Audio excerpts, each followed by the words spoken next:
Welcome to this explainer.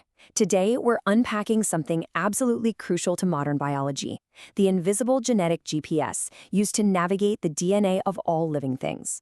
If you've ever wondered how scientists actually pinpoint the exact locations of specific traits, diseases, or even evolutionary history within the massive, sprawling sequence of a genome, well, you're in the exact right place. Let's dive in.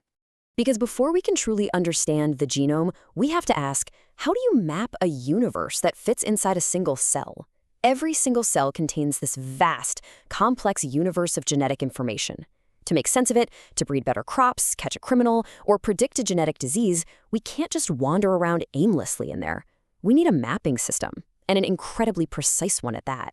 Now, for a long time, we relied heavily on morphological markers, basically just looking at physical traits. But honestly, those are pretty unreliable because they're heavily influenced by the environment. I mean, a plant might be short because of its genes, sure, but it could also just be short because it didn't get enough water. So to find the real truth, we rely on molecular markers. These are 100% accurate, unchangeable DNA sequences. They are completely independent of environmental influences, giving us the organism's true genetic blueprint. So what is a molecular marker exactly? Well, it's a detectable DNA sequence associated with a very particular location in the genome. It acts as an indicator of genetic variation. Think of these markers as precise genetic landmarks on our DNA map. They highlight the differences between individuals without necessarily being the genes themselves. It's kind of like how a signpost isn't the city itself, right? But it tells you exactly where the city is. A molecular marker tells scientists exactly where to look. Here's our roadmap for this explainer. We're going to cover the genetic GPS, dive into the marker toolkit, compare dominant versus codominant markers, look at real-world applications, see how this is revolutionizing breeding, and finally wrap up with the future of genetics. Part 1. The genetic GPS, finding the perfect landmark. Let's look at what actually makes a good genetic landmark, because not just any random piece of DNA is up for the job. To be truly useful, an ideal marker has to have a few specific characteristics. They need to be highly polymorphic, which is really just a fancy way of saying they need to show lots of variation between individuals so we can easily tell them apart. They also have to be evenly distributed throughout the genome. It's like cell phone towers. You need them spread out to get a good signal everywhere. Plus, they need to be easily detectable, highly reproducible, completely independent of the environment, require minimal biological material to test, and, of course, be cost-effective. Part 2, the marker toolkit, reading the map. Over the years, scientists have developed a whole toolkit to read this genetic map. And looking at this toolkit, it's evolved into a bit of a scientific alphabet soup, with each generation having its own brilliant pros and practical cons. Take older tools like RFLP.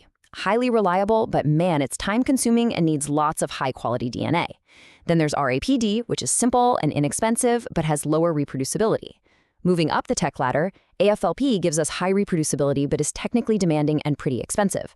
And then we have SSRs, often called microsatellites. These are highly polymorphic, great for parentage testing, but they do require existing sequence data to actually work.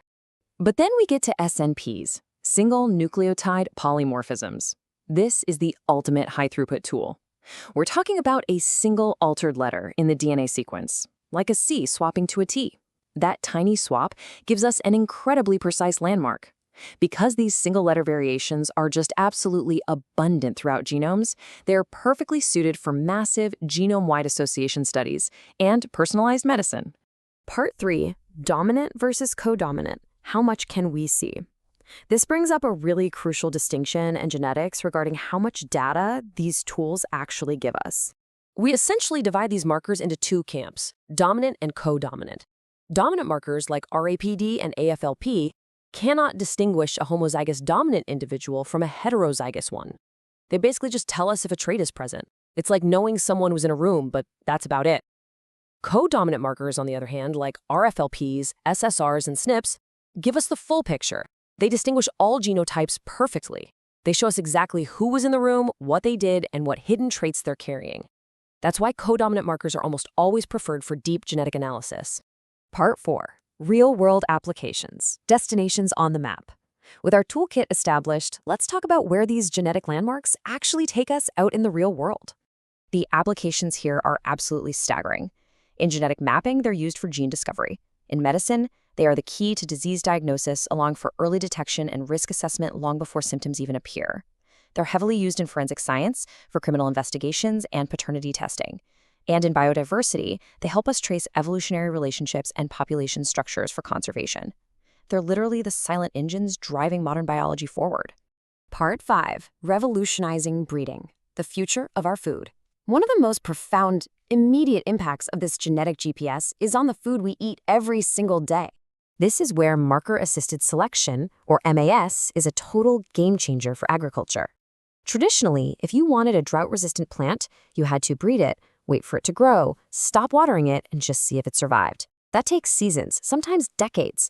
But with MAS, scientists can rapidly scan tiny seedlings for the specific genetic landmarks associated with disease resistance, drought tolerance, or higher yields.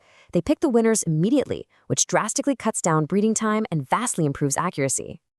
And we're seeing the exact same revolution in animal breeding. Livestock breeders don't have to wait years for an animal to mature just to see its milk production or meat quality. They can look at its genetic markers on day one. From there, they can confidently predict traits like high milk production, faster growth rates, better meat quality, or disease resistance. This creates incredibly efficient and sustainable production systems, which is absolutely vital as global food demand continues to rise. Part 6. The future of genetics, beyond reading the map. So, where does this genetic map lead us next? Well, we are entering a phase where we're integrating these markers with some truly mind-blowing modern tech. We're talking whole genome sequencing, genomic selection, and massive genome-wide association studies. But perhaps most incredibly, by pairing these markers with advanced gene editing technologies like CRISPR-Cas9, scientists aren't just reading the map anymore, they're interacting with it. The markers tell CRISPR exactly where its molecular scissors need to go to make a highly precise edit. And that brings us to the ultimate takeaway from today's explainer. As we fully master this genetic GPS, it leaves us with one final awe-inspiring question. What happens when we have the unprecedented power to completely rewrite the map of our genetic destiny? Thank you for exploring the invisible landmarks of life with us today. Keep asking questions and keep exploring.